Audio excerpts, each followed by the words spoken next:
We really appreciate everyone who is here today to see Beyond the Portal, where Meagan and I get to talk about how AI and APIs are transforming MLSs into a living data ecosystem. And another term we're going to throw in here is MCP, which I'm sure the folks in the audience have either heard far too much about. Or nothing. Or nothing, exactly. So first, a little bit about BPP and where we fit in. BPP is represented by in our governance, about half MLSs and half brokers. Obviously, we work on behalf of agents, MLSs, and brokers, and we ingest data and make it available for search. We do so in multiple ways. The number one way that you'll probably know is a REST API. A REST API over HTTP protocol, and this is where an application can reach out and get property, member, open house, or office resource information off of IDX. So if you're getting from a resource, right, that is a typical REST-oriented call. MCP is a new way of doing things. And when I show you this graph, you can think about WebSockets in the back over TCP. You can think about ActivityPub, which Chris talked about.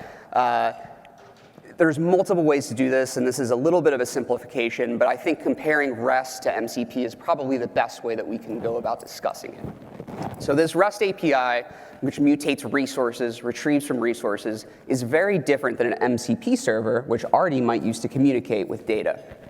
When Ardi wants to communicate, it's action-oriented. Find me real estate in, right? Filter by HOA fees. Go to this location and grab this context to bring back into the LLM. So on the right side, where we see these REST APIs, which are super transactional, right, stateless usually, retrieving information, doing get and posts. On the left, you have kind of some orchestration patterns that can live behind the MCP server. They're stateful. They keep some context of the chat conversation that's going on. And they are this action-oriented way of communicating with LLMs. A lot of people compare MCP servers to USB-C. How can an AI agent or an AI application plug in to data? Well, the way that it can do it today is through an MCP server. One thing I really like about MCP servers is they represent, to me, this kind of evolving data ecosystem. If you've been part of any of the work groups, you know that it's a very living data ecosystem that we're in today, where people are constantly doing data shares. Some are finished theirs, some are beginning theirs. New mappings are always occurring. New fields, like from the R&D subgroup about artificial training Boolean flags, whether those are going to exist, right? It's constantly a living landscape. It's also evolving. There's a great term from Darwin, or it's paraphrased by him and also misattributed, but we don't need to go into that, about, it's not necessarily the strongest species that survives. It's not necessarily the most intelligent species.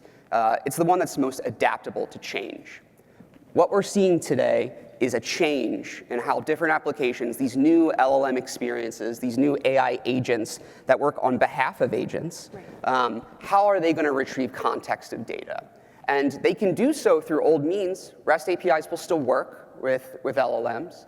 If you see here on the left, right, they can still communicate to databases, SQL and NoSQL databases. They can still do RAG on knowledge bases. All that exists. MCP is just an easier way for LLMs to plug in. That's right. Yeah. So where we sit at BPP here, we now have, with Ardi and Voiceflip, our first successful MCP application. On our side, the server is running, and Ardi is communicating and retrieving listing information over the MCP model context protocol. On the right, we have our consumer applications, our consumer websites. And what we're starting to gather in both places is what data is being searched. What's interesting is, for our consumer website and applications, it's mostly based on old forms, right? We have natural language search on our portal, but a lot of the ways that we snippetize or disambiguate is related to the RESO data underneath. On the MCP side, it is full natural language search. No one is, a consumer might have an understanding of the RESO data dictionary, but likely doesn't when they're on the website. They can type in anything. One of the great examples that was brought to me recently was someone who was searching for hurricane damage, no hurricane damage specifically in Florida. What I really liked about that search is that it couldn't be answered with a RESO data dictionary today. It couldn't be answered with computer vision. It doesn't matter how many images of a house that look non-damaged by a hurricane. There's no possible way to make an assumption that it hasn't been flooded. It's really only represented in the public remarks by the agent. And agents are smart, they're savvy in their markets. They know after a hurricane, putting no hurricane damage in their public remarks is a smart way to advertise their listing. As these experiences build out, we're working with Voiceflip to start to understand how should we market our listings for discovery across these search experiences. When a user is searching for data in Ardi, they're going to do so in natural language that might even be different than we see on our consumer website. And it might even be different than another AI agent which is interacting with our MCP server, just because it's a different consumer. So how should we market these listings for discovery across search experiences? So where does MCP fit into agentic applications? And I think I can answer that last question with talking about this. One, an AI application would typically connect to a lot of different things. In the last diagram that I showed you, it was MCP connecting to listing information, or BPP in that instance. But an AI application might be interacting with a lot of different private data modes. And a data mode is really just a strategic way to talk about a set of data. So it might, if you have an AI application that's working on behalf of your company, it might be able to connect with GitHub through an MCP connection, again, that USB-C. It might be able to connect to Gmail. It might be able to connect to your local file system, which is actually very common. It might be able to connect to Slack. And it also might be able to connect, likely connects via a web tool, like you see in ChatGPT or Claude, where it can go out and get information from the web. The web tool is not strict MCP, but the others are generally strict MCP. What's notable on here is the amount of private data stores that are represented, right? MCP thrives where context lives behind authentication walls, access controls, or legal privacy boundaries, anywhere the web tool cannot see. The truth is, we need a strategy for both. But I think it's just first good to take holistically a look at AI applications and just realize it's not just public information they're getting, but it's really a variety of proprietary information underneath that can be connected via MCP connections. So where does listing search fit in? And this is, I think, fascinating to me, is that it fits on both sides of web tool retrieval and on MCP. There is very valid reasons that you should be doing GEO, or generative engine optimization, for the web tool. And there's also extremely valid reasons that you should be trying to control the context and the MCP server to send the data back to the user. On the left, which is a web tool way of scraping, which if you go into ChatGPT, if you don't invoke any specific tool and you ask about real estate, it'll be using the web tool to go retrieve information back. You want your listing visible for those experiences. Just because they might not be plugged into an MCP server that is one that's preferable for you, you still need generative engine optimization to make sure that you can fuel discovery of your listing wherever your consumer is. Recently, Sam and Altman talked in October how they have 800 million users a week in ChatGPT. It's about 10% of the world population is using it. Human adult population is using it every week. Even if it's not a typical place folks are going to search for real estate, we always meet the consumer where they are, right, and the patterns that they understand. So we need to have a presence there. That's why it's important that you should be able to have your listings public as long as internet entire display yes, no is true, right? And internet address display, yes, no is true from the RESO data dictionary. If those both are true, it should be in a sitemap somewhere and be available for LLMs to retrieve. But there's a lot lost in that transaction. Once you do that, you no longer can ensure accuracy of the listing. It may have scraped data that's outdated. It might not reflect the broker the correct way. If there's duplicate listings in the market, it might not reflect the correct MLS.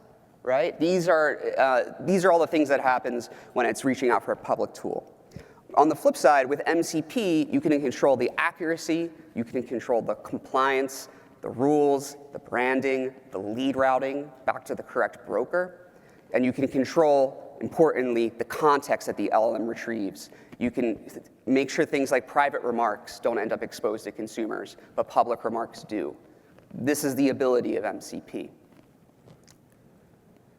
So Just want to thank Jay from San Francisco Association of Realtors for bringing these 2 questions to me on MCP and kind of distilling down some arguments that MLSs have around it. And I'll tell you, I've been grappling with these questions myself, because as I'm looking at how different LLMs are evolving and retrieving context, it's not always clear which direction all of this is going to go.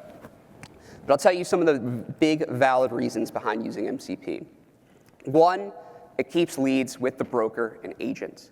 If an MCP lead comes in, if listing information is seen through Ardi, and I know Ardi talks to agents today, but in the future Ardi could talk to more folks. If there is a lead that goes through Ardi, it can go back to your local branded website. If you have a local website or if you're on our portal, we can make sure that the listing goes back to the broker and is attributed to them and goes back to the agent. And we can do so with 0 success fee and 0 referral fee. None of those exist. MCP is a free member benefit for anyone who subscribes to Broker Public Portal. MCP guarantees listing accuracy. Agentic tools and LLMs will pull from the authoritative data source, not the LLM or outdated data. The data that it's using for search for the web tool could itself be scraped. We don't really know how many mutations or distillations the data takes before it actually will get back to what the LLM can see and retrieve. MCP, unlike Google SEO, every listing is discoverable with MCP. It's all going to be on an even playing field, and that's because of who we are at Broker Public Portal, where we do everything under fair use agreements and we uphold fair display guidelines. That's why we were founded. So what is the impact? It's really hard to estimate, and I think some in this room actually would probably do a better job than me. But I can tell you, and that's because they're MLSs, and I do not work for an MLS. But I can tell you what the impact is for the outside as a vendor looking in.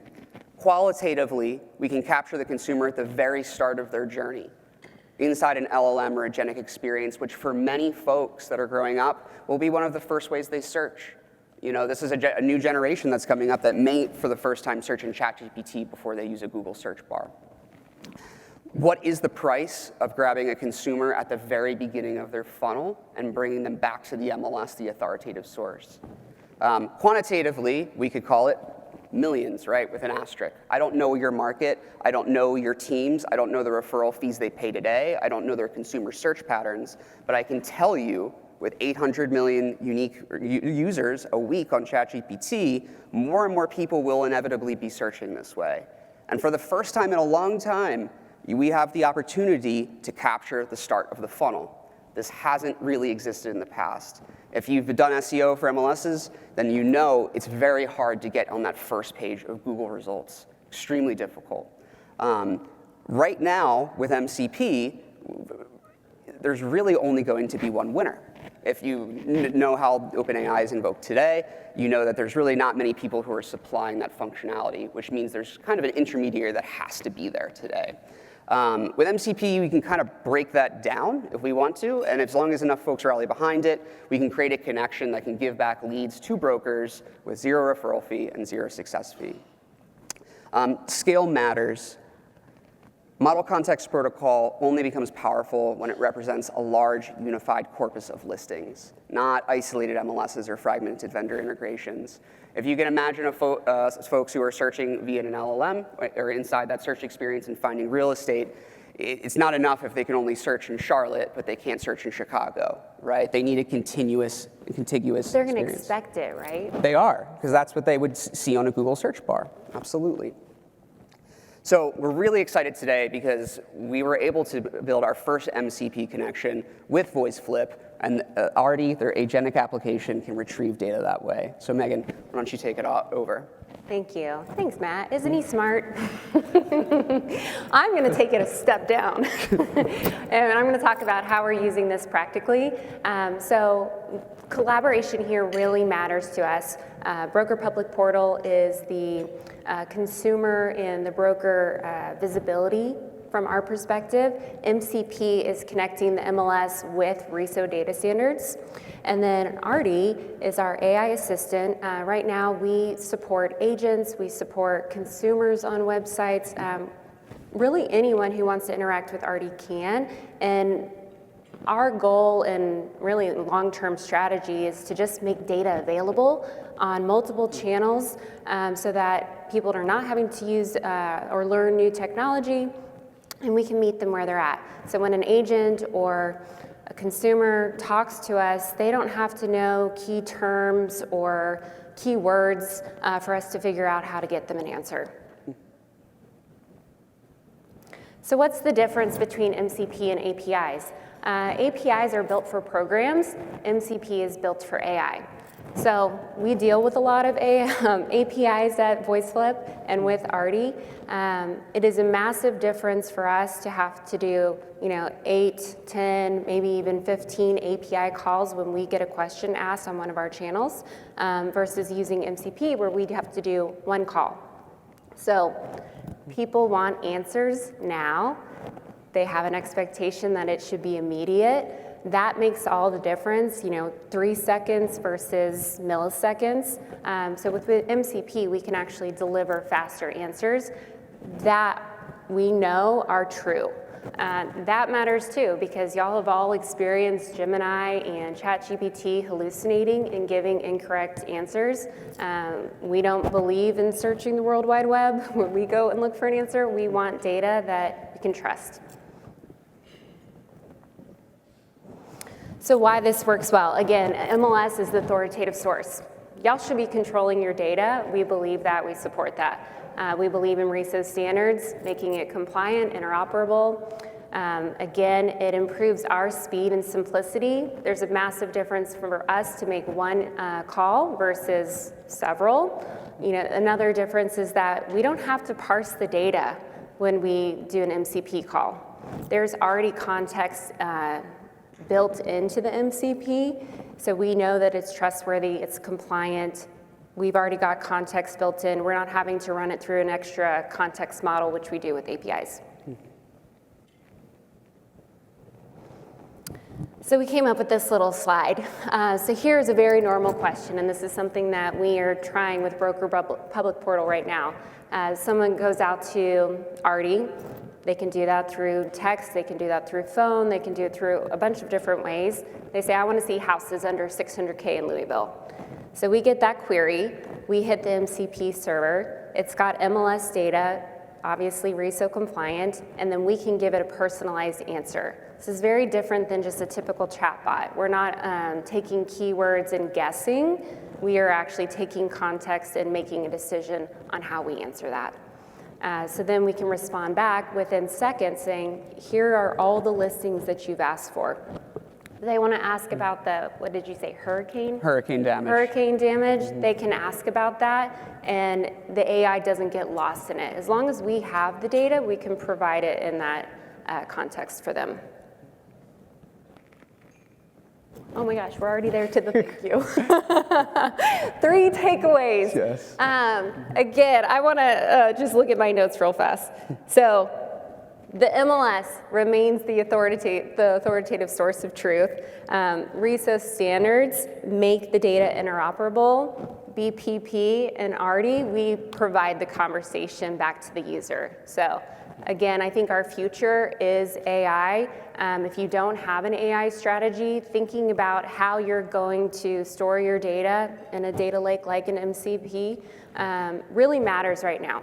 So we pull data in a lot of different ways. We pull through PDF documents, we pull through PowerPoint presentations, across the gamut. Some of the more sophisticated MLSs and associations do have APIs to a data share, or we're integrating with their tools like Zendesk and Zoho and their CRMs to learn from it. But when you source it all into an MCP server, that makes a huge difference for us in how quickly we can learn from you and then continue to make that experience smarter as we go on. Yeah. And to speak on that a little bit, when you do interact with the MCP server at BPP, the first thing that happens is actually when you grab the MLS data, if you're at a city or a neighborhood or a residential, we support over 700,000 locations and are about 140 million addresses we can detect. With our MCP server, once you get down to the parcel level or to the address level, it's going to immediately bring into context transaction data, weather data, and a bunch of other data sources like demographics, lifestyle, into context for the LLM to answer with. And we do that intentionally. We try to eagerly at the parcel level retrieve context back to the LLM so it doesn't necessarily need to invoke many more times. As Meagan was saying, if we know what context should be retrieved back to the user, it doesn't require 10 to 15 API calls. We can do it in a single call back. And we do that again at kind of the spatial level that they're at. Is it an address? Is it a parcel? Or is it a larger subset of data like a neighborhood? The last thing I'll talk on MCP, because we have an extra minute here, is security. So if you guys have heard about MCP, you've probably thought, what are the security concerns with it? There's a lot, and we actually don't even know all the vectors of attack today.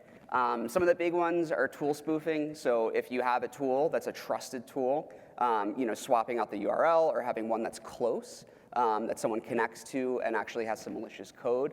A lot of the attack vectors that we see today are actually at the disadvantage of the user rather than being of the MCP server itself. On the flip side, we do have things like prompt injection, where you can have the server itself try to expose its file contents. They can put encoded text inside the MCP server, which has the ability to understand it, right? As a human, you might not, but the MCP server can. And it has the ability to try to dump out its file contents. So at BPP, one of the things that we did was we built for our containerized application, which is our MCP server, the ability for it to have no secrets. So if you break into the container, if you convince the LLM to drop all of its file contents back to the user, there's absolutely nothing there. And that was probably the best design choice we could make for something where it's just so new, right? This isn't like a SQL injection attack or a DDoS attack or different attacks for different types of networking and systems where there's years of knowledge and training material on it. None of that exists. So what we try to do is make it secure through isolation, isolating its instance right through a VPC, and then also removing all of the contents that we possibly can. So if someone does get in there, they'll never be able to grab a key to get back anywhere else inside the system. So it's an ever-evolving thing. We are going to see a lot of MCP attacks in the future. It's going to happen, but likely through folks who are keeping secrets inside their containers. So. Great. Does anyone have any questions? I feel like we're a small group. If anyone wants to jump up and give us a question, we would love to answer for you.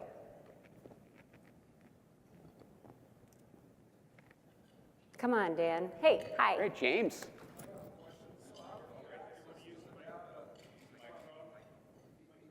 Oh, there's a mic right here. Yeah.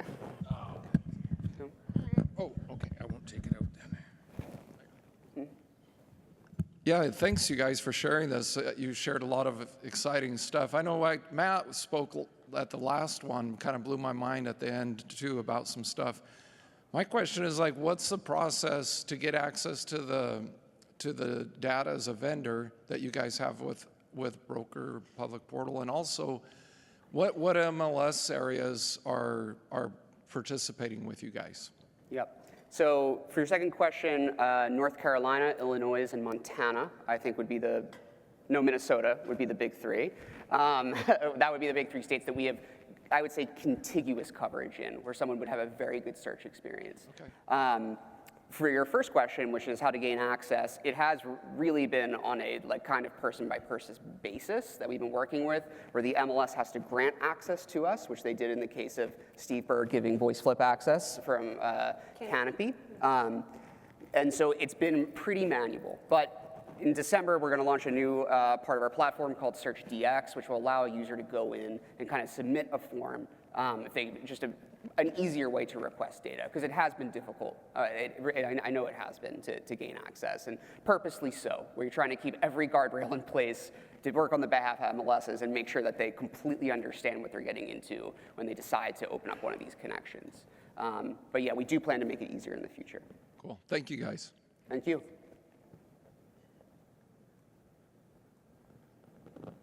Any other questions? Okay, well, you can come and find us. We love getting to come up here and share what we're doing together, why MCP matters, why this matters in building out your AI strategy. AI is not going away, and so this is something that we all need to be thinking about and planning for. Yeah, Yeah. agreed. Great. All right, thanks everyone. Thank you.